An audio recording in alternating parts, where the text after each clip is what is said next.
Programme ਨਾਲ ਜੁੜੇ ਦਰਸ਼ਕਾਂ ਦਾ ਬਹੁਤ-ਬਹੁਤ ਸਵਾਗਤ ਹੈ ਜੀ। ਸਭ ਤੋਂ ਪਹਿਲਾਂ ਪਿਆਰ ਤੇ ਸਤਿਕਾਰ ਨਾਲ ਸਤਿ ਸ਼੍ਰੀ ਅਕਾਲ। ਨੌਜਵਾਨ ਪੀੜ੍ਹੀ ਦੇ ਲਈ ਆਪਾਂ ਜਿਹੜੀ ਸ਼ੁਰੂਆਤ ਕੀਤੀ ਹੈ, ਨੌਜਵਾਨ ਪੀੜ੍ਹੀ ਦੇ ਲਈ ਆਪਾਂ ਕੋਸ਼ਿਸ਼ ਕਰ ਰਹੇ ਹਾਂ ਕਿ ਨੌਜਵਾਨ ਪੀੜ੍ਹੀ ਸਾਡੇ ਪਿੰਡਾਂ ਦੀ, ਸ਼ਹਿਰਾਂ ਦੀ, ਕਸਬਿਆਂ ਦੀ ਚੰਗੀ ਲਾਈਨ 'ਚ ਆਵੇ, ਚਾਹੇ ਉਹ ਖੇਤੀ ਦੀ ਗੱਲ ਹੋਵੇ, ਚਾਹੇ ਉਹ ਸਰਵਿਸ ਦੀ ਗੱਲ ਹੋਵੇ। ਸੋ ਅੱਜ ਫਿਰ 33ਵੇਂ ਰੈਂਕ 'ਤੇ ਰਹੇ ਜਸਪਿੰਦਰ ਭੁੱਲਰ, ਜਿਹੜੇ ਪਿੰਡ ਭੁੱਲਰ ਮੁਕਤਸਰ ਜ਼ਿਲ੍ਹੇ ਦੇ ਵਿੱਚ ਪੈਂਦਾ ਹੈ, ਨਹਿਰਾਂ ਦਾ ਕੰਢਾ ਹੈ, ਨਹਿਰੀ ਪਾਣੀ ਦਾ ਸਿੰਜਾ ਹੈ ਨੌਜਵਾਨ, ਅੱਜ ਆਪ ਦੀ ਰੈਂਕਿੰਗ ਦੇ ਨਾਲ IAS ਦਾ ਜਿਹੜਾ ਰੁਤਬਾ ਹਾਸਲ ਕਰ ਗਿਆ, UPSC ਦਾ ਐਗਜ਼ਾਮ ਕਰੈਕ ਕੀਤਾ। ਕਿਵੇਂ ਮਨ ਬਣਿਆ, ਕਿਵੇਂ ਇੱਧਰ ਚੱਲੇ, ਹੌਸਲਾ ਕੌਣ ਰਿਹਾ, ਐਗਜ਼ਾਮ ਨੂੰ ਕਿਵੇਂ ਪਾਸ ਕੀਤਾ, ਸਾਰੀਆਂ ਚੀਜ਼ਾਂ ਕਰਦੇ ਹਾਂ। ਸਭ ਤੋਂ ਪਹਿਲਾਂ ਸਵਾਗਤ ਹੈ ਜੀ। ਸਤਿ ਸ਼੍ਰੀ ਅਕਾਲ। ਕੀ ਹਾਲ ਚਾਲ ਹੈ ਤੁਹਾਡਾ? ਬਹੁਤ ਵਧੀਆ। ਠੀਕ ਠਾਕ ਹੋ? ਹਾਂਜੀ ਹਾਂਜੀ, ਆਲ ਗੁੱਡ। ਤੁਸੀਂ ਸੁਣਾਓ। ਨਹਿਰਾਂ ਦੇ ਪਾਣੀ ਨੇ ਐਸਾ ਕਿਹੜਾ ਤੁਹਾਡੇ ਮਨ 'ਚ ਵੀ ਬੋਤਾ ਕਿ ਇੱਧਰ ਨੂੰ ਆਉਣਾ ਹੋਇਆ? ਬਸ ਗੱਲ ਇਹ ਹੋਈ ਕਿ ਸਕੂਲ ਦੇ ਵਿੱਚ ਹੀ ਮੇਰਾ ਮਨ ਬਣ ਗਿਆ ਸੀਗਾ ਕਿ UPSC ਵੱਲ ਆਉਣਾ ਜੀ। ਅਤੇ ਉਸ ਤੋਂ ਬਾਅਦ ਜੋ ਵੀ ਮੈਂ ਕੀਤਾ, ਚਾਹੇ ਮੈਂ ਆਪਣੀ ਡਿਗਰੀ ਕੀਤੀ, ਚਾਹੇ ਮੈਂ ਕੁਛ ਵੀ ਪੜ੍ਹਿਆ, ਸੋ ਇਟ ਵਾਜ਼ ਸਾਰਾ ਅਲਾਈਨਡ ਟੂਵਰਡਸ UPSC ਸੀ। ਹਰ ਬੰਦੇ ਦਾ ਇੱਕ ਗੋਲ, ਰੋਲ ਮਾਡਲ, ਹੌਸਲਾ ਹੁੰਦਾ ਹੈ। ਇਹ ਤਿੰਨਾਂ ਚੀਜ਼ਾਂ ਦਾ ਆਨਸਰ ਕੀ ਰਿਹਾ ਤੁਹਾਡੀ ਜ਼ਿੰਦਗੀ 'ਚ? ਗੋਲ ਤਾਂ ਹਮੇਸ਼ਾ ਤੋਂ ਇਹੀ, ਮਤਲਬ ਜਦੋਂ ਕੋਈ ਪੁੱਛਦਾ ਸੀ ਤਾਂ ਕੀ ਬਣਨਾ, ਕਈ ਵਾਰ ਵੀ ਡਰ ਲੱਗਦਾ ਸੀ ਸ਼ਾਇਦ ਜੇ ਨਾ ਬਣੇ ਤਾਂ ਕੋਈ ਕੁਛ ਆਖੂਗਾ ਕਿ ਪਿੰਡਾਂ ਵਾਲੇ ਤਾਂ ਮਿਹਣੇ ਵੀ ਮਾਰਦੇ ਆ। ਇਹ ਤਾਂ ਕਹਿੰਦੇ ਹੁੰਦੇ ਸੀ। ਫਿਰ ਕਿਸੇ ਨੂੰ ਮਤਲਬ ਫਿਰ ਬੰਦਾ ਦੇਖ ਕੇ ਦੱਸੀਦਾ ਸੀ ਵੀ ਹਾਂ ਆਹ ਕਰਨਾ, ਵੀ ਹਰ ਇੱਕ ਨੂੰ ਨਹੀਂ ਸੀ ਦੱਸੀਦਾ ਵੀ ਆਹ ਕਰਨਾ ਚਾਹੁੰਦੇ ਹਾਂ ਜ਼ਿੰਦਗੀ 'ਚ। ਸੋ ਗੋਲ ਤਾਂ ਇੱਦਾਂ ਵੀ ਇਹੀ ਰੱਖਿਆ। ਅਤੇ ਸੈਕਿੰਡਲੀ ਰੋਲ ਮਾਡਲ, ਹਰ ਬੰਦੇ ਤੋਂ ਮੈਂ ਕਿਸੇ ਨਾ ਕਿਸੇ ਚੰਗੀ ਚੀਜ਼ ਸਿੱਖ ਹੀ ਲੈਂਦਾ। ਸੋ ਇਟਸ ਨਾਟ ਕਿ ਮੈਂ ਇੱਕ ਬੰਦੇ ਨੂੰ ਹੀ ਆਪਣਾ ਸਭ ਕੁਛ ਮੰਨ ਕੇ ਉਹ ਤੋਂ ਕੁਛ ਸਿੱਖੂੰਗਾ। ਸੋ ਹਰ ਬੰਦਾ ਤੁਹਾਨੂੰ ਕੋਈ ਨਾ ਕੋਈ ਨਵੀਂ ਤੋਂ ਨਵੀਂ ਚੀਜ਼ ਸਿਖਾ ਦਿੰਦਾ। ਕਿਸੇ 'ਚ ਕੋਈ ਖੂਬੀ ਹੁੰਦੀ ਹੈ, ਕਿਸੇ 'ਚ ਕੋਈ ਖੂਬੀ ਹੁੰਦੀ ਹੈ। ਸੋ ਮੈਂ ਐਸਾ 'ਚ ਇੱਕ ਕੋਈ ਰੋਲ ਮਾਡਲ ਨਹੀਂ ਮੰਨ ਕੇ ਚੱਲਿਆ।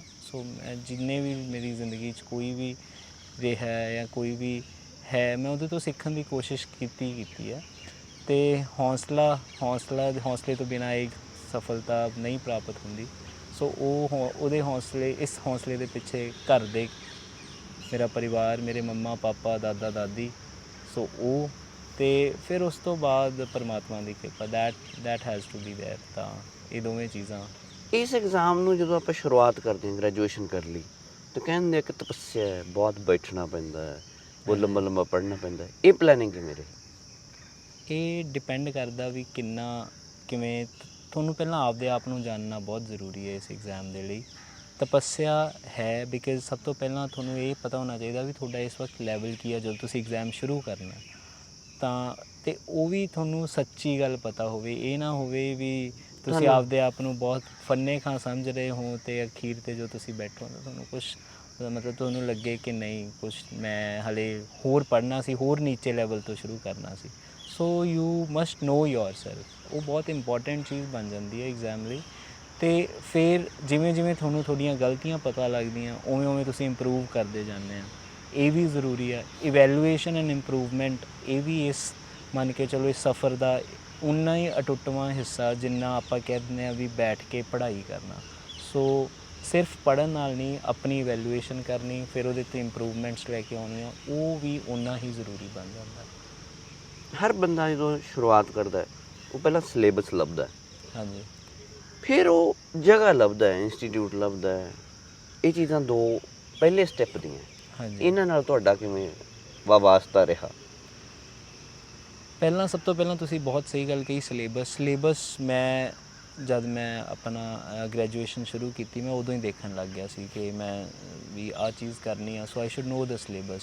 ਤਾਂ ਫਿਰ ਮੈਂ ਦੇਖਦਾ ਵੀ ਮੇਰੀ ਗ੍ਰੈਜੂਏਸ਼ਨ ਨਾਲ ਕਿੰਨਾ ਕੁ ਓਵਰਲੈਪ ਹੈ ਮੇਰੇ ਸਿਲੇਬਸ ਦਾ, ਮੇਰੇ ਜਿਹੜੇ ਸਬਜੈਕਟ ਮੈਂ ਪੜ੍ਹ ਰਿਹਾ, ਲਾਅ ਕਰ ਰਿਹਾ, ਕੀ ਓਵਰਲੈਪ ਹੈ। ਤਾਂ ਜਦੋਂ ਪਤਾ ਲੱਗਦਾ ਥੋੜ੍ਹਾ ਬਹੁਤ ਓਵਰਲੈਪ ਆ, ਖੁਸ਼ੀ ਹੁੰਦੀ। ਜਦੋਂ ਲੱਗਦਾ ਕਿ ਸਾਰਾ ਕੁਛ ਨਵੇਂ ਸਿਰੋਂ ਕਰਨਾ ਪੈਣਾ, ਫਿਰ ਲੱਗਦਾ ਕਿ ਥੋੜ੍ਹਾ ਮਤਲਬ ਹੰਭਲਾ ਮਾਰਨਾ ਪਊ। ਸੋ ਇਹ ਰਹੀ ਸਿਲੇਬਸ ਦੀ ਗੱਲ ਕਿ ਸਿਲੇਬਸ ਥਰੂ ਆਊਟ ਨਾਲ ਰਹਿੰਦਾ ਤੁਹਾਡੇ, ਚਾਹੇ ਤੁਸੀਂ ਪ੍ਰੀ ਦੀ ਤਿਆਰੀ ਕਰ ਰਹੇ ਹੋ, ਚਾਹੇ ਤੁਸੀਂ ਮੇਨਸ ਦੀ ਤਿਆਰੀ ਕਰ ਰਹੇ ਹੋ। ਸੋ ਸਿਲੇਬਸ 'ਤੇ ਜਦੋਂ ਗੱਲ ਕਰਦੇ ਆਪਾਂ ਇੰਸਟੀਟਿਊਟਸ ਦੀ, ਤਾਂ ਦੇਖੋ ਮੈਂ ਇੱਕ ਅਜਿਹੇ ਬੈਕਗਰਾਊਂਡ ਤੋਂ ਆਉਣਾ ਜਿੱਥੇ ਨਾ ਕੋਈ ਅਫਸਰ ਨੇ ਪਿੱਛੇ ਕੁਝ ਵੀ ਨਹੀਂ ਹੈ ਨਾ, ਤਾਂ ਤੁਹਾਨੂੰ ਕੋਈ ਗਾਈਡ ਕਰਨ ਲਈ ਨਹਿਰਾਂ ਦਾ ਕੰਢਾ ਹੀ ਹੈ ਚਾਹੀਦਾ। ਇਕੱਲਾ। ਸੋ ਗਾਈਡ ਕਰਨ ਲਈ ਕੋਈ ਨਾ ਕੋਈ ਚਾਹੀਦਾ ਹੁੰਦਾ। ਸੋ ਉੱਥੇ ਮੈਂ ਜਿੰਨੇ ਵੀ ਇੰਸਟੀਟਿਊਟਸ ਜੁਆਇਨ ਕੀਤੇ ਜਾਂ ਜਿੱਥੇ ਵੀ ਜਾ ਸਕਿਆ, ਮੈਂ ਗਾਈਡੈਂਸ ਪ੍ਰਾਪਤੀ ਲਈ ਗਿਆ। ਮੇਰਾ ਇਹ ਰੂਲ ਨਹੀਂ ਸੀ ਕਿ ਇਹ ਇੰਸਟੀਟਿਊਸ਼ਨ ਨੇ ਮੈਨੂੰ ਬਣਾਉਣਾ। ਸੋ ਮੇਰਾ ਸੀਗਾ ਕਿ ਬਸ ਮੈਂ ਇੱਕ ਸੇਧ ਲੈਣ ਚੱਲਣਾ, ਇੱਕ ਡਾਇਰੈਕਸ਼ਨ ਲੈਣ ਚੱਲਣਾ। ਇੰਸਟੀਟਿਊਸ਼ਨ ਨੇ ਤੁਹਾਨੂੰ ਸਿਲੇਬਸ ਵੱਲ ਗਾਈਡ ਕਰ ਦੇਣਾ, ਤੁਹਾਨੂੰ ਨੋਟਸ ਬਣਵਾ ਕੇ ਦੇ ਦੇਣੇ, ਬਟ ਉਹ ਨੋਟਸ ਤੁਹਾਡੇ ਲਈ ਸਭ ਕੁਝ ਨਹੀਂ ਹੋਣਗੇ, ਤੁਹਾਨੂੰ ਵੀ ਮੰਨਣਾ ਪਊ। ਅਤੇ ਦੂਜੀ ਗੱਲ, ਇੰਸਟੀਟਿਊਸ਼ਨ 'ਤੇ ਤੁਹਾਨੂੰ ਯਕੀਨ ਕਰਨਾ ਪਊਗਾ, ਚਾਹੇ ਜਿਹੜੇ ਮਰਜ਼ੀ ਇੰਸਟੀਟਿਊਸ਼ਨ 'ਤੇ ਤੁਸੀਂ ਜਾਂਦੇ ਹੋ। ਜੇ ਤੁਹਾਨੂੰ ਹੌਸਲਾ, ਮਤਲਬ ਇਹ ਯਕੀਨ ਨਹੀਂ ਹੈਗਾ ਤਾਂ ਹੌਸਲਾ ਨਹੀਂ ਹੋਊਗਾ। ਜੇ ਤੁਸੀਂ ਇਹੀ ਸ਼ੱਕ ਕਰੀ ਗਏ ਤਾਂ ਸ਼ਾਇਦ ਕਿ ਮੈਂ ਇਸ ਇੰਸਟੀਟਿਊਸ਼ਨ 'ਚ ਪੜ੍ਹ ਕੇ ਆਹ ਚੀਜ਼ ਕਰ ਸਕੂੰਗਾ, ਸੋ ਉਸ ਚੀਜ਼ ਦਾ ਕੋਈ ਫਾਇਦਾ। ਤੁਸੀਂ ਆਪਦੇ ਆਪ 'ਚ ਇੰਸਟੀਟਿਊਸ਼ਨ ਹੋ। ਹਾਂਜੀ, ਮਸਲਾ ਇਹ ਹੈ। ਬਿਲਕੁਲ। ਸੋ ਕਿਸੇ ਵੀ ਕੋਚਿੰਗ ਇੰਸਟੀਟਿਊਟ 'ਤੇ ਚਲੇ ਜਾਓ, ਉਹਨਾਂ ਨੇ ਗਾਈਡ ਕਰਨਾ। ਅਖੀਰ 'ਤੇ you have to have faith, ਚਾਹੇ ਕਹਿ ਲਓ ਵੀ ਉਸ ਇੰਸਟੀਟਿਊਸ਼ਨ 'ਤੇ, ਚਾਹੇ ਉਹਨਾਂ ਦੀ ਸੇਧ 'ਤੇ, ਕਿਉਂਕਿ ਕੋਈ ਮਾਰਕੀਟ 'ਚ ਕੰਪੀਟੀਸ਼ਨ ਬਹੁਤ ਹੈ ਇੰਸਟੀਟਿਊਸ਼ਨਸ ਦੇ ਵਿੱਚ ਵੀ। ਸੋ ਇੰਸਟੀਟਿਊਸ਼ਨਸ ਦੇ just want to guide you. ਤਾਂ ਘੋਲ ਕੇ ਕਿਸੇ ਨੇ ਕੁਝ ਨਹੀਂ ਘੋਲ ਕੇ ਕਿਸੇ ਨੇ ਕੁਝ ਪਿਆਉਣਾ ਨਹੀਂ, ਉਹਨੇ ਸੇਧ ਦੇਣੀ ਹੈ। ਦੈਟ ਇਜ਼ ਮੇਰਾ ਮੰਨਣਾ ਹੈ ਇੰਸਟੀਟਿਊਸ਼ਨਸ ਤੋਂ। ਮੈਂ ਇਹ ਨਹੀਂ ਐਕਸਪੈਕਟ ਕਰਦਾ ਕਿ ਉਹ ਉਂਗਲ ਫੜ ਕੇ ਤੁਹਾਨੂੰ ਗੋਲ ਤੱਕ ਲੈ ਜਾਣ। ਅਗਲਾ ਸਵਾਲ ਇਹਦੇ ਵਿੱਚ ਇਹ ਆਉਂਦਾ ਹੈ ਕਿ ਜਿਹੜੇ ਤੁਹਾਨੂੰ ਵਿਸ਼ਿਆਂ ਨੂੰ ਜਦੋਂ ਤੁਸੀਂ ਚੈੱਕ ਕਰਦੇ ਹੋ, ਕੋਈ ਚੀਜ਼ ਵੱਧ ਆਉਂਦੀ ਹੁੰਦੀ ਹੈ, ਕੋਈ ਚੀਜ਼ ਘੱਟ ਆਉਂਦੀ ਹੁੰਦੀ ਹੈ, ਤੁਹਾਡੇ ਜ਼ਿਹਨ 'ਚ ਚੱਲਦਾ ਰਹਿੰਦਾ ਹੈ, ਉਹਨਾਂ ਦੀ ਵੰਡ ਕਿਵੇਂ ਕੀਤੀ? ਮੈਂ ਹਮੇਸ਼ਾ ਆਪਦੇ ਆਪ ਨੂੰ ਇਹ ਦੱਸਦਾ ਸੀ, ਜਾਂ ਮਤਲਬ ਜੋ ਹੁਣ ਵੀ ਮੈਨੂੰ ਕੋਈ ਪੁੱਛਦਾ ਕਿ ਕੀ ਕਰਨਾ, ਉਹ ਜਿਹੜਾ ਨੋਇੰਗ ਯੋਰ ਸੈਲਫ ਆ ਨਾ, ਉਹ ਤੁਹਾਨੂੰ ਹੈਲਪ ਕਰਦਾ ਕਿ ਕੀ ਹੈ, ਕਿਵੇਂ ਕਰਨਾ। ਤਾਂ ਮੈਂ ਹਮੇਸ਼ਾ ਕਹਿੰਦਾ ਸੀ, ਸਟਰੈਂਥਨ ਯੋਰ ਵੀਕਨੈਸਿਸ ਅਤੇ ਮੇਨਟੇਨ ਯੋਰ ਸਟਰੈਂਥਸ। ਜਿਹੜੇ ਜਿੱਥੇ ਆਪਾਂ ਵੀਕ ਹਾਂ, ਉਸ ਚੀਜ਼ ਨੂੰ ਜੇ ਆਪਾਂ ਥੋੜ੍ਹਾ ਜਿਹਾ ਸਟਰੈਂਥਨ ਕਰ ਲਈਏ, ਉਹ ਵੀ ਜ਼ਰੂਰੀ ਹੈ। ਮਤਲਬ ਕਿਉਂਕਿ ਇਹ ਜਨਰਲ ਐਗਜ਼ਾਮ ਹੈ। ਇਟ ਇਜ਼ ਨਾਟ ਕਿ ਇੱਕ ਵਿਸ਼ਾ ਫੜ ਲਿਆ, ਉਹਦੇ 'ਚ ਤੁਸੀਂ ਮਾਹਰ ਹੋ ਗਏ ਅਤੇ ਇਟਸ ਡਨ। ਨਹੀਂ, you should have knowledge of each and every aspect of general studies, ਚਾਹੇ ਉਹ ਹਿਸਟਰੀ ਹੈ, ਪੋਲਿਟੀ ਹੈ, ਜੋਗਰਾਫੀ ਹੈ, ਸੋਸ਼ੋਲੋਜੀ, ਸੁਸਾਇਟੀ, ਐਨੀਥਿੰਗ ਹੈ ਨਾ, ਇਨਵਾਇਰਮੈਂਟ ਸਾਇੰਸ। ਸੋ ਤੁਹਾਨੂੰ ਹਰ ਚੀਜ਼ ਆਉਂਦੀ ਹੈ ਸਿਲੇਬਸ ਦੇ ਵਿੱਚ। ਤੁਸੀਂ ਇਹ ਨਹੀਂ ਕਹਿ ਸਕਦੇ ਮੈਂ ਤਾਂ ਇੱਕ 'ਚ ਹੀ ਮਹਾਰਤ ਹਾਸਿਲ ਕੀਤੀ, ਉਹੀ ਕਰਨੀ ਹੈ ਨਾ। ਸੋ ਉਸ ਹਿਸਾਬ ਨਾਲ ਕਿ ਜਿੱਥੇ ਤੁਸੀਂ ਵੀਕ ਹੋ ਉਹਨੂੰ ਇੰਪਰੂਵ ਕਰੋ, ਜਿੱਥੇ ਤੁਸੀਂ ਸਟਰੋਂਗ ਹੋ ਉਹਦੀ ਐਟਲੀਸਟ ਸਟਰੈਂਥ ਨੂੰ ਮੇਨਟੇਨ ਰੱਖੋ, ਉਹ ਜ਼ਰੂਰੀ ਹੈ। ਤੁਹਾਨੂੰ ਅੱਜ ਬੈਠ ਕੇ ਲੱਗਦਾ ਹੋਣਾ ਕਿ 33ਵਾਂ ਰੈਂਕ ਆਇਆ, ਕਿਹੜੀਆਂ ਚੀਜ਼ਾਂ ਤੁਹਾਨੂੰ ਇੱਥੇ ਅੰਦਰੋਂ, ਹਰ ਬੰਦੇ ਨੂੰ ਆਦਤਾਂ ਪਤਾ ਹੁੰਦੀਆਂ ਉਹਦੀਆਂ, ਵੀ ਕਿਹੜੀਆਂ ਆਦਤਾਂ ਚੰਗੀਆਂ ਸੀਗੀਆਂ ਜਿਹੜੀਆਂ ਤੁਸੀਂ ਤੁਹਾਡੀ ਸ਼ਖਸੀਅਤ ਦੇ ਵਿੱਚ ਜਿਹੜੀਆਂ ਤੁਹਾਨੂੰ ਇੱਥੋਂ ਤੱਕ ਲੈ ਕੇ ਆਈਆਂ? ਸਭ ਤੋਂ ਇੰਪੋਰਟੈਂਟ ਸੀ ਕਿ ਮੇਰਾ ਜਦੋਂ ਮੈਂ ਕੁਛ ਵੀ ਕਹਿ ਲਓ ਵੀ ਨਿਰਾਸ਼ਾ ਹੋ ਜੇ ਤਾਂ ਬਰਾਈਟ ਸਾਈਡ ਆਫ ਥਿੰਗਸ ਵੱਲ ਦੇਖਣਾ, ਮਤਲਬ ਇਹ ਰਿਹਾ ਮੇਰੇ ਅੰਦਰ। ਤਾਂ ਜੇ ਮੈਂ ਫਸਟ ਅਟੈਂਪਟ ਨਹੀਂ ਕੱਢੀ ਤਾਂ ਉਦੋਂ ਵੀ ਇਟ ਵਾਜ਼ ਲਾਈਕ ਕਿ ਕੋਈ ਨਹੀਂ, 1 ਨੰਬਰ ਹੀ ਸੀਗਾ, ਉਹੀ ਅਚੀਵ ਕਰਨਾ ਅਗਲੀ ਅਟੈਂਪਟ ਦੇ ਵਿੱਚ, ਜਿਹਦੇ ਕਰਕੇ ਨਹੀਂ ਕਲੀਅਰ ਹੋਇਆ। ਜਾਂ PCS ਐਗਜ਼ਾਮ ਫੇਲ ਕਰਨਾ ਸੀ, ਉਹ 'ਚ ਇਹ ਸੀ CSAT 'ਚੋਂ ਨੰਬਰ ਨਹੀਂ ਆਏ, GS 'ਚੋਂ ਤਾਂ ਆ ਗਏ ਸੀ, ਮਤਲਬ ਉਹਦੇ 'ਚ ਵੀ ਮੈਂ ਕੁਛ ਨਾ ਕੁਛ ਬਰਾਈਟ ਸਾਈਡ ਵੱਲ ਦੇਖਿਆ। ਸੋ ਇਹ ਮੈਨੂੰ ਹਮੇਸ਼ਾ ਮਤਲਬ ਇੱਕ ਪੋਜ਼ੀਟਿਵ ਕਹਿ ਲਓ ਥਿੰਕਿੰਗ ਜਾਂ ਸਟਰੋਂਗ ਵਿਲ, ਇਹ ਚੀਜ਼ ਮੇਰੇ ਪਰਸਨੈਲਿਟੀ ਦਾ ਇੱਕ ਬਹੁਤ ਅਟੁੱਟਵਾਂ ਜਿਹਾ ਹਿੱਸਾ। ਤਾਂ ਮੈਂ ਉਹ ਚੀਜ਼ ਨਾਲ ਲੈ ਕੇ ਚੱਲਿਆ। ਤਾਂ ਉਸ ਮਤਲਬ ਮੈਂ ਬੇਸਿਕ ਫੋਕਸ ਇਸ ਚੀਜ਼ 'ਤੇ ਹੀ ਕਰਦਾ, looking at brighter side of things. ਜਦੋਂ ਬੰਦੇ ਦੇ ਸਲੋ ਫੇਜ਼ ਆ ਜਾਂਦਾ, ਹਾਂਜੀ, ਤੁਹਾਡਾ ਪਹਿਲਾ ਰਹਿ ਗਿਆ ਸੀ, ਹਾਂਜੀ, ਉਸ ਫੇਲੀਅਰ 'ਚੋਂ ਆਪਦੇ ਆਪ ਨੂੰ ਬਾਹਰ ਕਿਵੇਂ ਕੱਢਿਆ? ਫੇਲੀਅਰ ਨਹੀਂ ਕਹਿ ਦਿੰਦੇ, ਸਲੋ ਫੇਜ਼ 'ਚੋਂ। ਬਿਲਕੁਲ, ਬਸ ਉਹ ਇੱਕ ਸਲੋ ਫੇਜ਼ ਸੀਗਾ ਜਿਹੜਾ ਆਪਾਂ ਡਿਫਾਈਨ ਕਰਦੇ ਹਾਂ ਨਾ। ਬਟ ਆਪਣੇ ਦਿਨ 'ਚ ਵੀ ਕਈ ਵਾਰੀ ਇਹੋ ਜਿਹੇ ਮੂਮੈਂਟਸ ਆਉਂਦੇ ਆ ਜਿੱਥੇ ਆਪਾਂ ਕੁਛ ਨਾ ਕੁਛ ਨਹੀਂ ਚੰਗਾ ਫੀਲ ਕਰਦੇ। ਤਾਂ ਹਮੇਸ਼ਾ ਮੈਂ ਇਹੀ ਦੱਸਦਾ ਸੀ ਆਪਦੇ ਆਪ ਨੂੰ ਕਿ ਇਹ ਸਮਾਂ, this will pass, right, this is time, it will pass. ਜੇ ਅੱਜ ਥੋੜ੍ਹਾ ਜਿਹਾ ਤੂੰ ਨਿਰਾਸ਼ਾ ਫੀਲ ਕਰ ਰਿਹਾ, ਮੇਬੀ ਕੱਲ੍ਹ ਨੂੰ ਤੂੰ ਹੱਸ ਰਿਹਾ ਹੋਏਗਾ। ਸੋ ਬਸ ਇਹ ਦੱਸ ਕੇ, ਇਹੋ ਜਿਹਾ ਕੁਛ ਕਰਕੇ ਥੋੜ੍ਹੇ ਆਪਦੇ ਆਪ ਨੂੰ ਟੋਕ ਦੇ ਕੇ, ਇੱਕ ਮੋਟੀਵੇਸ਼ਨਲ ਟੋਕ ਦੇ ਕੇ ਉੱਥੋਂ ਤੁਰ ਪੈਂਦੇ ਸੀ। ਹਾਂਜੀ, ਜਦੋਂ ਰਿਜ਼ਲਟ ਆਉਂਦਾ 33ਵਾਂ ਰੈਂਕ ਆਉਂਦਾ, ਹਾਂਜੀ, ਕਿੱਥੇ ਸੀ ਤੁਸੀਂ ਅਤੇ ਕੀ ਹਾਲਾਤ ਸੀ ਆਲੇ ਦੁਆਲੇ ਦੇ? ਉਦੋਂ ਮੈਂ ਦਿੱਲੀ ਸੀ, ਮੈਂ ਦਿੱਲੀ ਤਿਆਰੀ ਕੀਤੀ ਹੈ ਆਪਣੀ, ਅਤੇ ਮੈਂ ਆਪਣੇ ਮੰਮਾ ਨਾਲ ਸੀ ਅਤੇ ਅਸੀਂ ਟਰੈਵਲ ਕਰ ਰਹੇ ਸੀ। ਤਾਂ ਫਿਰ 2-3 ਦਿਨਾਂ ਦੀ ਵੇਟ ਚੱਲ ਰਹੀ ਸੀ ਵੀ ਅੱਜ ਵੀ ਰਿਜ਼ਲਟ ਆਊ, ਅੱਜ ਵੀ ਰਿਜ਼ਲਟ ਆਊ। ਜਦੋਂ ਪਰ ਰਿਜ਼ਲਟ ਆਇਆ ਤਾਂ ਉਹ ਪਲ ਮੇਰੇ ਹਾਲੇ ਵੀ ਯਾਦ ਹੈ ਕਿ ਅਸੀਂ ਆਟੋ 'ਚ ਸੀ, ਮੈਂ ਅਤੇ ਮੰਮਾ, ਅਤੇ ਮੈਂ ਮੰਮਾ ਨੂੰ ਕਿਹਾ ਵੀ ਤੁਹਾਡੇ ਮੁੰਡੇ ਦੀ ਰੈਂਕ ਆ ਗਈ ਆ ਮੰਮਾ। ਅੱਛਾ। ਤੇ ਫਿਰ ਅਸੀਂ ਗੁਰਦੁਆਰਾ ਸਾਹਿਬ ਗਏ, ਬੰਗਲਾ ਸਾਹਿਬ। ਉੱਥੇ ਮਤਲਬ ਆਟੋ ਵਾਲੇ ਨੂੰ ਕਿਹਾ ਕਿ ਚੱਲ, ਉਹ ਆਟੋ ਵਾਲਾ ਉਦੋਂ ਖੁਸ਼। ਭੁੱਲਰਾਂ ਤੋਂ ਦਿੱਲੀ ਬਹੁਤ ਦੂਰ ਹੋ ਜਾਂਦੀ ਹੈ ਜਦੋਂ ਬੰਦਾ ਆਪਦੇ ਗੋਲ ਨੂੰ ਪਾਸ ਕਰ ਲੇ। ਹਾਂਜੀ। ਜਦੋਂ ਫਿਰ ਪਿੰਡ ਆਉਣ ਦਾ ਸਬੱਬ ਬਣਿਆ, ਪਿੰਡ ਕਿਵੇਂ ਰਿਹਾ? ਪਿੰਡ ਤਾਂ ਸਭ ਨੇ ਫਿਰ ਮਤਲਬ ਬਹੁਤ ਪਿਆਰ ਸਤਿਕਾਰ ਨਾਲ ਸਵਾਗਤ ਕੀਤਾ। ਮੇਰੇ ਪਾਪਾ ਨੂੰ ਬਹੁਤ ਖੁਸ਼ੀ ਹੋਈ ਹੀ, ਉਹਨਾਂ ਨੇ ਕਦੇ ਮੰਨ ਕੇ ਚਲੋ ਨਹੀਂ ਐਕਸਪੈਕਟ ਕੀਤਾ ਵੀ ਚਲੋ ਇੰਨਾ ਕੁ ਸੀਗਾ, ਚੱਲ ਪੜ੍ਹ ਲਿਖ ਜਾਊਗਾ, ਪੜ੍ਹਾਈ 'ਚ ਠੀਕ ਹੈ, ਬਟ ਕਿਸੇ ਨੂੰ ਇਹ ਉਮੀਦ ਨਹੀਂ ਹੋਊਗੀ ਵੀ ਉਹਨਾਂ ਨੂੰ ਇਹ ਉਮੀਦ ਨਹੀਂ ਸੀਗੀ ਕਿ ਵੀ ਮੁੰਡਾ ਸਾਡਾ DC ਲੱਗ ਜੂ। ਹਾਂਜੀ ਹਾਂਜੀ, ਇਹ ਤਾਂ ਨਹੀਂ ਸੀਗਾ। ਹਾਂਜੀ। ਹਾਂਜੀ, ਤਾਂ ਉਹਨਾਂ ਨੂੰ ਤਾਂ ਬਹੁਤ ਖੁਸ਼ੀ ਹੋਈ। ਮੇਰੇ ਮੇਰੇ ਗ੍ਰੈਂਡਫਾਦਰ ਗ੍ਰੈਂਡਮਦਰ ਨੂੰ ਥੋੜ੍ਹਾ ਸੀਗਾ ਕਿ ਹਾਂ ਵੀ ਇੰਨਾ ਪੜ੍ਹਦਾ ਰਹਿੰਦਾ, ਕੁਝ ਬਣ ਜੂਗਾ। ਹਾਂਜੀ, ਬਟ ਜਿਵੇਂ ਘਰਦਿਆਂ ਨੂੰ ਪਤਾ ਹੁੰਦਾ, ਪਾਪਾ ਨੂੰ ਜਿਵੇਂ ਪਤਾ ਸੀ ਵੀ ਔਖੀ ਚੀਜ਼ ਹੈ, ਬਹੁਤ ਸਟਰਗਲ ਭਾਲਦੀ ਸੀ, ਬਟ ਇੱਕ ਸਾਥ ਉਹਨਾਂ ਨੇ ਹਮੇਸ਼ਾ ਦਿੱਤਾ। ਤਾਂ ਉਹਨਾਂ ਨੂੰ ਜਿੰਨੇ ਵੀ ਮੇਰੇ ਘਰਦਿਆਂ ਨੇ ਮੇਰੇ ਨਾਲ ਸਟਰਗਲ ਕੀਤਾ, ਕਹਿ ਲਓ ਸੈਕਰੀਫਾਈਸਿਸ ਦਿੱਤੇ ਵੀ ਮੇਰੀ ਪੜ੍ਹਾਈ ਬਾਬਤ, ਉਹ ਉਹਨਾਂ ਦੇ ਰਾਸ ਆ ਗਏ ਉਦੋਂ। ਉਹਨਾਂ ਦੇ ਚਿਹਰੇ 'ਤੇ ਉਸ ਚੀਜ਼ ਝਲਕ ਰਹੀ ਸੀ ਅਤੇ ਉਹ ਮੈਨੂੰ ਬਹੁਤ ਖੁਸ਼ੀ ਹੋਈ ਕਿ ਮੈਂ ਅੱਜ ਇਹਨਾਂ ਦੀ ਖੁਸ਼ੀ ਦਾ ਮੈਂ ਕਾਰਨ ਬਣਿਆ। ਤਾਂ ਉਹ ਚੀਜ਼ ਮੈਨੂੰ। ਉਮਰ ਕਿੰਨੀ ਸੀ ਤੁਹਾਡੀ ਉਦੋਂ?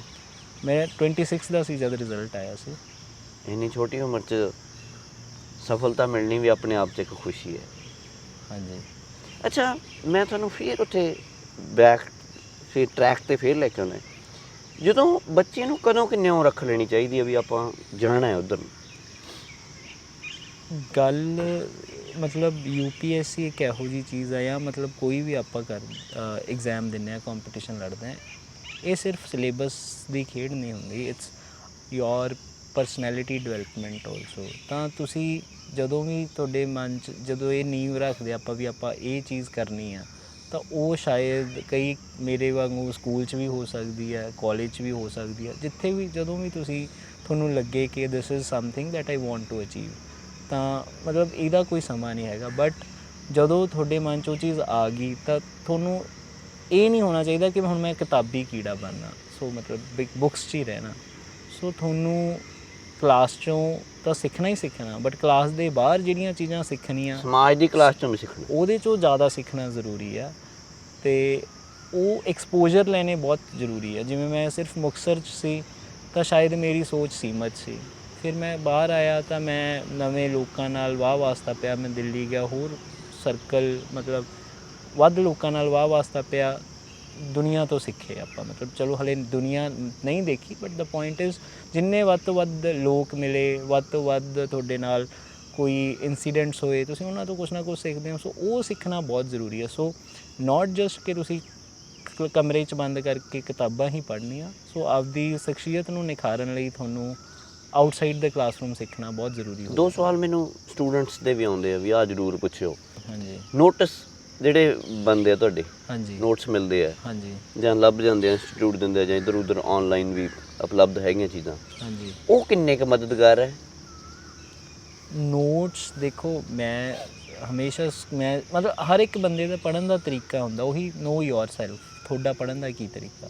ਮੈਂ ਪਹਿਲਾਂ ਬੁੱਕਸ 'ਚੋਂ ਪੜ੍ਹਦਾ ਸੀ ਵੀ NCERTs ਹੋ ਗਈਆਂ, ਇਹ ਸਾਰੀਆਂ ਬੁੱਕਸ ਹੋ ਗਈਆਂ, ਇਹ ਪੜ੍ਹ ਲਈਆਂ। ਫਿਰ ਉਸ ਤੋਂ ਬਾਅਦ ਜਦੋਂ ਐਗਜ਼ਾਮਸ ਦੇਣੇ ਹੁੰਦੇ ਸੀ ਤਾਂ ਮੈਂ ਉਦੋਂ ਸ਼ਾਰਟ ਨੋਟਸ ਬਣਾਉਂਦਾ ਸੀ, ਜਾਂ ਜਿਹੜੇ ਨੋਟਸ ਮੇਰੇ ਇੰਸਟੀਟਿਊਟ ਨੇ ਬਣਾਏ ਸੀ ਉਹਨੂੰ ਦੇਖ ਕੇ, ਬੁੱਕਸ ਨੂੰ ਦੇਖ ਕੇ ਮੈਂ ਬਹੁਤ ਸ਼ਾਰਟ ਨੋਟਸ ਬਣਾਉਂਦਾ ਸੀ, ਤਾਂ ਕਿ ਜਦੋਂ ਕੱਲ੍ਹ ਨੂੰ ਐਗਜ਼ਾਮ ਆਊਗਾ ਤਾਂ ਉਹਦੀ ਤਿਆਰੀ ਮੈਂ ਛੇਤੀ ਕਰ ਸਕਾਂ। ਮਤਲਬ ਇੱਕ ਵਾਰੀ ਜੇ ਸ਼ਾਰਟ ਨੋਟਸ ਹੋਣਗੇ ਨਾ ਤਾਂ ਉਹ ਲੁੱਕ ਥਰੂ ਈਜ਼ੀ ਹੋ ਜਾਂਦਾ ਹੈ ਪੇਪਰ ਤੋਂ ਪਹਿਲਾਂ। ਨਹੀਂ ਤਾਂ ਇੰਨੀਆਂ ਬੁੱਕਸ ਐਡੇ ਜ਼ਿਆਦਾ ਨੋਟਾਂ ਦੀਆਂ ਠੱਡੀਆਂ, ਤਾਂ ਉਹ ਯੂ ਕਾਂਟ ਰਿਵਾਈਜ਼ ਫਰੋਮ ਇੰਨਾ ਜ਼ਿਆਦਾ ਮਟੀਰੀਅਲ, ਇਹਨਾਂ ਲੰਘਣਾ ਔਖਾ। ਹਾਂ, ਤਾਂ ਸ਼ਾਰਟ ਨੋਟਸ ਆਪਦੇ ਹਮੇਸ਼ਾ ਤਿਆਰ ਰਹੇ ਮੇਰੇ ਕੋਲ, ਮੇਨਸ ਲਈ ਖਾਸ ਕਰਕੇ। ਅਤੇ ਉਹ ਜਿਹੜਾ ਪਹਿਲਾਂ ਮੇਰਾ ਨਹੀਂ ਕੁਆਲੀਫਾਈ ਹੋਇਆ ਸੀ, ਉਸ ਤੋਂ ਬਾਅਦ ਮੈਂ ਬਣਾਏ ਸ਼ਾਰਟ ਨੋਟਸ ਵੀ, ਮੈਂ ਮੇਨਸ ਦੀ ਤਿਆਰੀ ਕੀਤੀ ਵੀ। ਵਿੱਚੇ ਪ੍ਰੀ ਆ ਗਿਆ? ਪ੍ਰੀ ਮੇਰਾ ਅਟੈਂਪਟ ਰਹਿ ਗਈ। ਅੱਛਾ। ਹਾਂ, ਵਿੱਚੇ ਪ੍ਰੀ ਆ ਗਿਆ, ਪਰ ਮੈਂ ਮੇਨਸ ਦੀ ਤਿਆਰੀ ਕੀਤੀ ਵੀ, ਕਿਉਂਕਿ ਰੈਂਕ ਤਾਂ ਮੇਨਸ ਨਹੀਂ ਦੇਣਾ, ਪ੍ਰੀ ਤਾਂ ਕੁਆਲੀਫਾਈਂਗ ਪੇਪਰ ਹੈ। ਤਾਂ ਫਿਰ ਉਸ ਤੋਂ ਬਾਅਦ ਪ੍ਰੀ ਦੀ ਤਿਆਰੀ ਮੈਂ ਲਈ ਤਾਂ ਸਿਰਫ 3-4 ਮਹੀਨੇ ਪਹਿਲਾਂ ਤੁਸੀਂ ਮੇਨਸ ਦੀ ਤਿਆਰੀ ਛੱਡ ਦਿੰਦੇ ਆ। ਜ਼ਿੰਦਗੀ 'ਚ ਕੁਛ ਇਹੋ ਜਿਹਾ ਕੋਈ ਦੋਵੇਂ ਐਗਜ਼ਾਮ ਦੇ ਵਿੱਚ ਇਹੋ ਜਿਹਾ ਸਵਾਲ ਆਇਆ ਹੋਵੇ ਜਿਹੜਾ ਤੁਹਾਨੂੰ ਬੜਾ ਅਚੰਭਤ ਕਰਦਾ ਹੋਵੇ ਵੀ ਆਹ ਕਿਹੋ ਜਿਹਾ ਸਵਾਲ ਹੈ? ਜਿਵੇਂ ਪਿੱਛੇ ਕਿਸੇ ਇੰਟਰਵਿਊ 'ਚ ਪੁੱਛਿਆ ਸੀ ਤਾਂ ਉਹ ਕਹਿੰਦੇ ਜੀ ਆਪਣੇ ਜਿਹੜੀ ਕਾਟੋ ਹੁੰਦੀ ਹੈ, ਹਾਂਜੀ, ਉਹਦੇ ਬਾਰੇ ਪੁੱਛਿਆ ਸੀ, এনवायरमेंट ਦੇ ਰਿਲੇਟਡ। ਠੀਕ ਹੈ ਜੀ। ਤਾਂ ਮੈਨੂੰ ਤਾਂ ਬਹੁਤ ਇੱਕ ਮੇਰੀ ਇੰਟਰਵਿਊ ਦੇ ਵਿੱਚ ਹੀ ਬਹੁਤ ਸੀਰੀਅਸ ਕੁਐਸਚਨ ਪੁੱਛਿਆ ਸੀ, ਉਹ ਮੈਨੂੰ ਹਮੇਸ਼ਾ ਮੇਰੇ ਨਾਲ ਹੀ ਰਹੂਗਾ ਉਹ, ਵੀ Sikh religion is based upon equality, ਮਤਲਬ ਹੈ ਨਾ ਆਪਾਂ ਸਮਾਨਤਾ ਦੇ 'ਤੇ ਆਧਾਰਿਤ ਆ ਆਪਣਾ ਧਰਮ, ਪਰ ਹਲੇ ਵੀ ਇਹਦੇ ਵਿੱਚ ਵੀ ਜਾਤ ਪਾਤ ਹੈ। ਤਾਂ ਤੁਸੀਂ ਕੀ ਕਹਿਣਾ ਚਾਹੋਗੇ ਇਸ ਬਾਰੇ? ਬਹੁਤ ਬਹੁਤ ਟੇਢੀ ਤੇ ਸਿੱਧੀ ਵੀ ਹੈ, ਟੇਢੀ ਵੀ ਹੈ। ਬਹੁਤ ਸਿੱਧੀ ਸਪਸ਼ਟ ਗੱਲ ਹੈ। ਤੇ ਉਹਦੇ ਹੁਣ ਕਾਰਨ ਕੀ ਨੇ? ਬਾਬੇ ਨਾਨਕ ਨੇ ਤਾਂ ਕਦੇ ਨਹੀਂ ਕਿਹਾ ਸੀ ਵੀ ਇਹ ਵੰਡੀਆਂ ਰਹਿਣਗੀਆਂ। ਤਾਂ ਫਿਰ ਤਾਂ ਮੈਨੂੰ ਉਹ ਕੁਐਸਚਨ, ਮਤਲਬ ਉਹ ਇੰਟਰਵਿਊਅਰ ਦਾ ਉਹ ਕੁਐਸਚਨ ਬਹੁਤ ਖਾਸ ਸੀ, ਬਹੁਤ ਜ਼ਰੂਰੀ ਵੀ ਸੀ। ਤਾਂ ਉਹ ਸੋਚਣ ਲਈ ਮੈਂ 2-3 ਮਤਲਬ ਮੰਨ ਕੇ ਚਲੋ 2-3 ਨਹੀਂ 20 ਸੈਕਿੰਡ ਮੈਂ ਪੂਰਾ ਸੋਚ ਕੇ ਫਿਰ ਮੈਂ ਆਨਸਰ ਦਿੱਤਾ ਸੀ ਇਸ ਕੁਐਸਚਨ ਦਾ। ਜ਼ਿੰਦਗੀ 'ਚ ਕਦੇ ਪਲਾਨ ਬੀ ਰੱਖਿਆ ਵੀ ਜੇ ਐਗਜ਼ਾਮ ਨਹੀਂ ਹੁੰਦਾ ਤਾਂ ਪਲਾਨ ਬੀ ਕੀ ਸੀ? ਪਲਾਨ ਬੀ, ਮੈਂ BA LLB ਕੀਤੀ ਹੋਈ ਹੈ ਜੀ। So law was the second option ਕਿ ਹੁਣ ਲਾਅ ਤਾਂ ਕੀਤਾ ਹੀ, ਆਈ ਵਿਲ ਪ੍ਰੈਕਟਿਸ। ਚਲੋ ਜੇ ਇਨ ਦਾ ਐਂਡ ਕੁਛ ਵੀ ਨਾ ਹੋਇਆ ਤਾਂ ਇਹਦੀ ਇੰਪੋਰਟੈਂਸ ਕਿੰਨੀ ਕੁ ਦੇਖਦੇ ਹੋ ਪਲਾਨ ਬੀ ਦੀ? ਪਲਾਨ ਬੀ ਤੁਹਾਡੇ ਦਿਮਾਗ 'ਚ ਹੋਣਾ ਚਾਹੀਦਾ, ਤੁਸੀਂ ਉਹਦੇ ਲਈ ਕੰਮ ਨਾ ਕਰੋ। ਮਤਲਬ ਠੀਕ ਹੈ ਹੁਣ ਮੈਂ ਲਾਅ ਕਰ ਲਿਆ, ਉਹਨਾਂ ਕੰਮ, ਮਤਲਬ ਹੁਣ ਮੈਂ ਇਹ ਤਾਂ ਨਹੀਂ ਨਾ ਵੀ ਮੈਂ ਲਾਅ ਕਰ ਲਿਆ ਤਾਂ ਹੁਣ ਮੈਂ ਇੰਟਰਨਸ਼ਿਪ ਵੀ ਕਰ ਲਈ ਆ ਅਤੇ ਮੈਂ ਪ੍ਰੈਕਟਿਸ ਵੀ ਨਾਲ ਹੀ ਕਰਨ ਲੱਗ ਜਾ। ਸੋ ਪਲਾਨ ਏ 'ਤੇ ਫੋਕਸ ਨਾ ਹਟਾਓ, ਪਲਾਨ ਬੀ ਆਪਦੇ ਬਸ ਦਿਮਾਗ 'ਚ ਹੋਵੇ ਵੀ ਜੇ ਇਹ ਨਾ ਹੋਇਆ ਤਾਂ ਇਹ ਰਹੂਗਾ, ਬਟ ਉਹਦੇ ਲਈ ਤੁਸੀਂ ਏ ਦੇ ਨਾਲ ਏ ਦੇ ਜਿੰਨੀ ਮਿਹਨਤ ਕਰਦੇ ਰਹੋ ਉਹ ਸਮਝਦਾਰੀ ਨਹੀਂ। ਪਿੰਡ 'ਚੋਂ ਪਹਿਲੇ ਹੋ? ਹਾਂਜੀ ਹਾਂਜੀ। ਹੁਣ ਜਦੋਂ ਤੁਹਾਡਾ ਰੈਂਕ ਆ ਗਿਆ ਵੀ ਮੁੰਡਾ DC ਲੱਗੂਗਾ, ਹਾਂਜੀ ਇੱਕ ਖੁਸ਼ੀ ਹੁੰਦੀ ਹੈ ਜਦੋਂ IAS ਦਾ ਮਗਰ ਰੁਤਬਾ ਲੱਗ ਜਾਂਦਾ ਹੈ। ਹਾਂਜੀ। ਪਿੰਡ ਦੇ ਮੁੰਡਿਆਂ ਨੂੰ ਜਾਂ ਆਲੇ ਦੁਆਲੇ ਦੇ ਪਿੰਡਾਂ ਦੇ ਮੁੰਡਿਆਂ ਨੂੰ, ਕੁੜੀਆਂ ਨੂੰ ਹੋਇਆ ਵੀ ਨਹੀਂ ਯਾਰ ਆਪਾਂ ਵੀ ਕਰ ਸਕਦੇ ਹਾਂ, ਆਪਣੇ ਨਾਲ ਹੀ ਹੁੰਦਾ ਸੀ? ਹਾਂਜੀ, ਜ਼ਿਆਦਾਤਰ ਤਾਂ ਆਪਾਂ ਦੇਖਦੇ ਹਾਂ ਵੀ ਇਹ ਲੱਗਦਾ ਹੁੰਦਾ ਵੀ ਇਹ ਇਹੋ ਜਿਹਾ ਕੁਛ ਹਾਸਲ ਕਰਨਾ ਈਜ਼ੀ ਨਹੀਂ ਹੈਗਾ, ਸਾਰੇ ਇਹੀ ਸੋਚਦੇ ਆ। ਬਟ ਹੁਣ ਮੈਂ ਦੇਖਦਾ ਵੀ ਇੱਕ ਨਾ ਆਸੇ-ਪਾਸੇ ਦੇ ਲੋਕ ਵੀ ਘਰੇ ਆਉਂਦੇ ਆ, ਜਾਂ ਖਾਸ ਕਰਕੇ ਨੌਜਵਾਨ ਮੁੰਡੇ ਕੁੜੀਆਂ, ਕਿ ਅਸੀਂ ਵੀ ਕਰਨਾ, ਸਾਨੂੰ ਵੀ ਦੱਸੋ। ਉਹ ਦੇਖ ਕੇ ਚੰਗਾ ਲੱਗਦਾ ਕਿ ਹਾਂ ਠੀਕ ਹੈ, ਮਤਲਬ ਮਿਹਨਤ ਕਰਨ ਨੂੰ ਤਿਆਰ ਨੇ। ਡੰਡੀ ਤੁਸੀਂ ਪਾਈ ਹੈ। ਹਾਂਜੀ, ਚਲੋ ਉਹ ਤਾਂ ਪਿੰਡਾਂ ਨੂੰ ਆਪਣਿਆਂ ਨੂੰ ਇੱਕ ਆਸ ਹੁੰਦੀ ਹੈ ਵੀ ਹਾਂਜੀ ਇੱਕ ਚਾਨਣ, ਕੋਈ ਲਾਟਣ ਲੈ ਕੇ ਤੁਰਿਆ ਜਾਂਦਾ ਤਾਂ ਮਗਰ ਤੁਰੇ ਜਾਂਦੇ ਆ। ਮੈਨੂੰ ਖੁਦ ਨੂੰ ਹੁੰਦਾ ਸੀਗਾ ਕਿ ਮੈਂ ਕਿਸੇ ਨੂੰ ਜਾਣਾ ਜਿਹੜਾ ਮੈਨੂੰ ਦੱਸ ਦੇ ਕੁਛ ਇੱਦਾਂ ਦਾ, ਬਟ ਮੈਂ ਕੁਛ ਨਹੀਂ ਲੱਭਦਾ ਸੀ, ਹੈ ਨਾ। ਤਾਂ ਇਟ ਵਾਜ਼ ਆਲਵੇਜ਼ ਕਿ ਫਿਰ ਤੁਹਾਨੂੰ ਆਪਦਾ ਰਾਹ ਜਦੋਂ ਆਪ ਬਣਾਉਣਾ ਪੈਂਦਾ ਨਾ, ਫਿਰ ਉਹ ਰਾਹ ਬਣਦਿਆ ਉਹ ਤੁਸੀਂ ਮਤਲਬ ਉਹ ਐਂ ਨਹੀਂ ਹੁੰਦਾ ਵੀ ਤੁਸੀਂ ਜਿਵੇਂ ਕੁਛ ਕੀਤਾ ਅਤੇ ਰਾਹ ਬਣ ਗਿਆ। ਉਹ ਰਾਹ ਬਣਨ ਲਈ ਕੁਛ ਬਹੁਤ ਗਲਤ ਰਸਤਾ ਚੂਜ਼ ਕਰ ਲਿਆ, ਫਿਰ ਉੱਧਰੋਂ ਮੁੜ ਆਏ, ਫਿਰ ਇੱਧਰ ਨੂੰ ਮੁੜ ਗਏ, ਫਿਰ ਉੱਧਰ ਨੂੰ ਮੁੜ ਗਏ। ਵੀ ਤੁਹਾਨੂੰ ਸਹੀ ਰਸਤਾ ਲੱਭਣ ਲਈ ਆਪ ਤਸ਼ੱਦਦ ਕਰਨੀ ਪੈਂਦੀ ਆ, ਵੀ ਜੇ ਮੈਂ ਆਹ ਨੋਟਸ ਪੜ੍ਹੇ, ਨਹੀਂ ਆਹ ਤਾਂ ਗਲਤ ਆ। ਸੋ ਆਲ ਹਿੱਟ ਐਂਡ ਟਰਾਇਲਸ, ਹੈ ਨਾ। ਉਹ ਤੁਹਾਡੀ ਆਪਦੀ ਕੀ ਕਹਿੰਦੇ ਮਿਹਨਤ ਕਹਿ ਲਓ ਜਾਂ ਤੁਹਾਡੀ ਆਪਦੀ ਸਟਰਗਲ ਕਹਿ ਲਓ, ਉਹ ਚੀਜ਼ ਆ। ਤਾਂ ਹੁਣ ਜਿਵੇਂ ਮੈਂ ਇਹ ਕੀਤਾ ਤਾਂ ਹੁਣ ਲੋਕਾਂ ਨੂੰ ਲੱਗਦਾ ਕਿ ਮਤਲਬ ਆਸੇ ਪਾਸੇ ਜਾਂ ਨੂੰ ਇਹ ਲੱਗਣ ਲੱਗ ਗਿਆ ਕਿ ਸਾਡਾ ਬੱਚਾ ਵੀ ਕਰ ਸਕਦਾ ਹੈ, ਅਸੀਂ ਵੀ ਕਰ ਸਕਦੇ ਹਾਂ। ਤਾਂ ਉਹ ਚੀਜ਼ ਤਾਂ ਹੈ, ਉਹ ਚੀਜ਼ ਮੈਨੂੰ ਡੇ ਮੈਨੇਜਮੈਂਟ ਕਿਵੇਂ ਰਹੀ ਟਾਈਮਿੰਗ ਦੀ? ਕਿਉਂਕਿ ਜਦੋਂ ਬੰਦਾ ਬਹਿੰਦਾ ਉਹਦਾ ਮਨ ਭੱਜਦਾ ਹੈ, ਇੱਧਰ ਉੱਧਰ ਜਾਣ ਨੂੰ, ਵਿਆਹ ਜਾਣ ਨੂੰ ਵੀ ਜੀ ਕਰਦਾ, ਉੱਥੇ ਵੀ ਕਰਦਾ। ਟਾਈਮ ਮੈਨੇਜਮੈਂਟ ਕਿਵੇਂ ਰਹੀ? ਕਿੰਨੇ ਘੰਟੇ ਸਟੱਡੀ ਕਰਦੇ ਰਹੇ? ਟਾਈਮ ਮੈਨੇਜਮੈਂਟ ਮੇਰੀ ਇੱਦਾਂ ਸੀ ਕਿ ਮੈਂ ਜੋ ਕਰਨਾ ਉਹ ਕਰਨਾ ਹੀ ਹੁੰਦਾ ਸੀ। ਮੰਨ ਕੇ ਚਲੋ ਮੈਂ ਅੱਜ ਸੋਚਿਆ ਵੀ ਮੈਂ ਅੱਜ 100 ਪੇਜ ਪੜ੍ਹਨੇ ਆ ਕਿਸੇ ਵੀ ਬੁੱਕ ਦੇ, ਤਾਂ ਮੈਂ ਇੱਕ ਦਿਨ 'ਚ ਪੜ੍ਹਨੇ ਹੀ ਪੜ੍ਹਨੇ ਸੀ।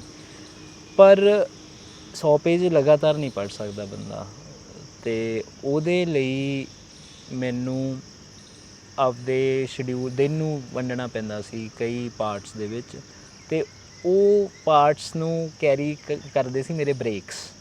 ਵੀ ਮੈਂ ਪੜ੍ਹਦਾ ਸੀ ਅਗਲੇ ਬ੍ਰੇਕ ਲਈ, ਫਿਰ ਅਗਲੇ ਬ੍ਰੇਕ ਲਈ ਫਿਰ ਮੈਂ ਹੋਰ ਪੜ੍ਹ ਲਿਆ, ਵੀ ਫਿਰ ਉਹ ਬ੍ਰੇਕ ਮੈਂ ਤਾਂ ਲਊਂਗਾ ਜੇ ਮੈਂ ਇੰਨਾ ਕਰ ਲਿਆ।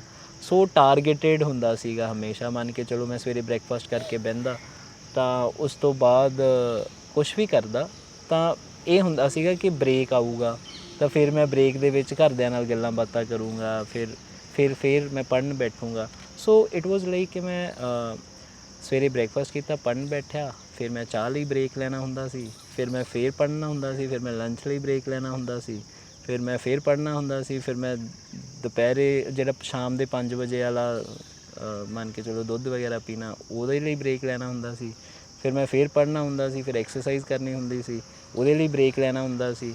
ਮਤਲਬ ਐਵਰੀਥਿੰਗ ਵਾਸ ਅਰਨਡ। ਮੇਰੇ ਬ੍ਰੇਕਸ ਵੀ ਮੇਰੇ ਲਈ ਕਮਾਈ ਹੁੰਦੇ ਸੀਗੇ ਵੀ ਮੈਂ ਇੰਨਾ ਕਰ ਲਿਆ ਤਾਂ ਬ੍ਰੇਕ ਆਊਗਾ।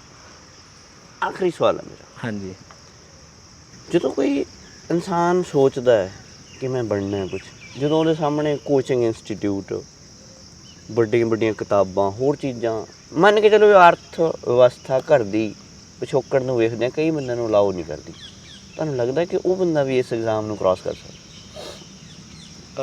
ਬਿਲਕੁਲ ਕਰਨ ਨੂੰ ਕੋਈ ਵੀ ਕਰ ਸਕਦਾ ਹੈ। ਕਿਉਂਕਿ ਮਿਹਨਤ ਦੇ ਨਾਲ ਨਾਲ ਤੁਹਾਡੀ ਸਿਟਿੰਗ ਭਾਲਦਾ ਹੈ ਐਗਜ਼ਾਮ। ਹੁਣ ਇਹਦੇ ਲਈ ਜ਼ਰੂਰੀ ਨਹੀਂ ਕਿ ਤੁਸੀਂ ਦਿੱਲੀ ਜਾ ਕੇ ਪੜ੍ਹੋ ਜਾਂ ਤੁਸੀਂ ਕਿਸੇ ਵੱਡੇ ਸ਼ਹਿਰ 'ਚ ਹੀ ਪੜ੍ਹੋ। ਗੱਲ ਸਿਰਫ ਇੰਨੀ ਹੁੰਦੀ ਹੈ ਕਿ ਤੁਹਾਡੇ ਕੋਲ ਕਿਤਾਬਾਂ ਮੁਹੱਈਆ ਹੋਣ ਅਤੇ ਤੁਹਾਨੂੰ ਆਪਣੇ ਆਪ 'ਤੇ, ਆਪਣੀ ਮਿਹਨਤ 'ਤੇ, ਆਪਣੇ ਰਿਸੋਰਸਿਸ 'ਤੇ ਵਿਸ਼ਵਾਸ ਹੋਵੇ। ਉਹ ਚੀਜ਼ ਬਹੁਤ ਜ਼ਰੂਰੀ ਹੈ। ਹੁਣ ਜੇ ਮੈਨੂੰ ਮੇਰੇ ਇੰਸਟੀਟਿਊਟ ਟਿਊਸ਼ਨ 'ਤੇ ਕਹਿ ਲਓ ਜਾਂ ਮੇਰੇ ਕਹਿ ਲਓ ਮੇਰੇ ਪੜ੍ਹਨ 'ਤੇ ਯਕੀਨ ਹੀ ਨਾ ਹੋਵੇ ਤਾਂ ਫਿਰ ਮੈਂ ਇਹ ਮੁਕਾਮ ਨਹੀਂ ਹਾਸਿਲ ਕਰ ਸਕਣਾ ਸੀ, ਹੈ ਨਾ। ਵੀ ਮੈਨੂੰ ਉਸ ਚੀਜ਼ 'ਤੇ ਕੌਨਫੀਡੈਂਸ ਰੱਖਣਾ ਜ਼ਰੂਰੀ ਹੈ। ਨਾਲ ਮੈਂ ਕਹਿਣਾ ਵੀ ਮੈਂ ਸਿਰਫ ਦਿੱਲੀ ਰਹਿ ਕੇ ਨਹੀਂ ਪੜ੍ਹਿਆ। ਦਿੱਲੀ 7 ਮਹੀਨੇ ਲਗਾ ਕੇ ਮੈਂ ਘਰ ਆ ਗਿਆ ਸੀ ਕਿਉਂਕਿ ਕੋਵਿਡ ਆ ਗਿਆ ਸੀ। ਮੈਂ 1.5 ਸਾਲ ਪ੍ਰੀਲਿਮਸ ਦੀ ਤਿਆਰੀ, 1 ਸਾਲ ਫੀਲਡ ਅਟੈਂਪਟ, ਅਗਲੇ ਸਾਲ ਸਕਸੈਸਫੁਲ ਅਟੈਂਪਟ, ਉਹ ਮੈਂ ਘਰ ਬੈਠ ਕੇ ਕੀਤੀ। ਸੋ 1.5 ਸਾਲ ਮੈਂ ਘਰ ਬੈਠਾ। ਫਿਰ ਮੈਂ ਦਿੱਲੀ ਜਾਣ ਦਾ ਮੇਰਾ ਮੰਤਵ ਇਹ ਨਹੀਂ ਸੀ ਕਿ ਮੈਂ ਦਿੱਲੀ ਜਾ ਕੇ ਕਿਸੇ ਇੰਸਟੀਟਿਊਟ 'ਚ ਬੈਠਣਾ। ਦਿੱਲੀ ਮੈਂ ਇਸ ਕਰਕੇ ਜਾਂਦਾ ਸੀ ਕਿ ਕਿਉਂਕਿ ਮੈਂ ਮੌਕ ਟੈਸਟ ਦੇਣੇ ਹੁੰਦੇ ਸੀ, ਤਾਂ ਉਹਦੇ ਲਈ ਮੈਨੂੰ ਐਗਜ਼ਾਮੀਨੇਸ਼ਨ ਇਨਵਾਇਰਮੈਂਟ ਚਾਹੀਦਾ ਸੀ। ਵੀ ਮੰਨ ਕੇ ਚਲੋ 10 ਦਿਨਾਂ ਬਾਅਦ ਮੈਂ ਪੇਪਰ ਦੇਣ ਜਾਣਾ, ਤਾਂ ਉਹਦੇ ਲਈ ਇੱਕ ਐਗਜ਼ਾਮੀਨੇਸ਼ਨ ਇਨਵਾਇਰਮੈਂਟ ਮਿਲ ਜੇ ਮੈਨੂੰ। ਉਹ ਜਿੱਥੇ ਮੈਂ ਪੇਪਰ ਦੇਣਾ, ਐਗਜ਼ਾਮੀਨੇਸ਼ਨ ਹਾਲ ਮਿਲ ਜੇ, ਉਹਦੇ ਲਈ ਜਾਂਦਾ ਸੀ। ਜੇ ਉਹ ਤੁਸੀਂ ਘਰੇ ਵੀ ਜੇ ਤੁਸੀਂ ਕਿਸੇ ਦੀ ਡਿਊਟੀ ਲਾ ਦਿਓ ਵੀ ਮੇਰਾ ਅੱਜ ਪੇਪਰ ਕੰਡਕਟ ਕਰ ਲਓ, ਉਹ ਘਰੇ ਵੀ ਹੋ ਸਕਦਾ। ਸੋ ਨੋ ਡਾਊਟ ਫਾਈਨੈਂਸ਼ੀਅਲ ਰਿਸਟ੍ਰੇਂਟਸ ਜ਼ਿਆਦਾ ਹੋਣਗੇ, ਥੋੜ੍ਹੀ ਸਟਰਗਲ ਜ਼ਿਆਦਾ ਹੋਊਗੀ, ਬਟ ਇਹ ਨਹੀਂ ਕਿ ਪੋਸੀਬਲ ਨਹੀਂ, ਇਟ ਇਜ਼ ਪੋਸੀਬਲ। ਬਹੁਤ ਚੰਗਾ ਲੱਗਿਆ ਹਾਂਜੀ। ਟਾਈਮ ਦੇਣ ਲਈ, ਬਹੁਤ ਸ਼ੁਕਰੀਆ। ਥੈਂਕ ਯੂ ਤੇ ਜ਼ਿੰਦਗੀ ਲਈ ਸ਼ੁਭ ਦੁਆਵਾਂ। Thank you so much. Jaspinder Bhullar ਜੀ ਨਾਲ ਗੱਲਬਾਤ ਕਰਕੇ ਚੰਗਾ ਲੱਗਿਆ। ਇਸ ਤਰ੍ਹਾਂ ਦੇ ਨੌਜਵਾਨ 26 ਸਾਲਾਂ ਦੇ ਨਾਲ ਜਦੋਂ ਬ੍ਰੈਕਟ ਦੇ ਵਿੱਚ IAS ਲੱਗਦਾ ਹੈ, IPS ਲੱਗਦਾ ਹੈ, PCS ਲੱਗਦਾ ਹੈ, PPS ਲੱਗਦਾ ਹੈ, ਸੁਪਨੇ ਬੜੇ ਖੂਬਸੂਰਤ ਅਤੇ ਸਫਲ ਹੁੰਦੇ ਨੇ। ਅਤੇ ਅਸੀਂ ਇਹਨਾਂ ਨੌਜਵਾਨ ਪੀੜ੍ਹੀ ਤੋਂ ਉਮੀਦ ਵੀ ਕਰਦੇ ਹਾਂ ਕਿ ਸਾਡੇ ਪੰਜਾਬ ਲਈ, ਸਾਡੇ ਦੇਸ਼ ਲਈ ਚੰਗਾ ਕੰਮ ਕਰਨਗੇ, ਕਿਉਂਕਿ ਇਸ ਤਰ੍ਹਾਂ ਦੀਆਂ ਚੇਅਰਾਂ 'ਤੇ ਬੈਠ ਕੇ ਤੁਸੀਂ ਕਿਸੇ ਦੀ ਜ਼ਿੰਦਗੀ ਬਦਲ ਸਕਦੇ ਹੋ। ਜੋ ਇਜਾਜ਼ਤ, ਫਿਰ ਮਿਲਾਂਗੇ। ਸਤਿ ਸ਼੍ਰੀ ਅਕਾਲ।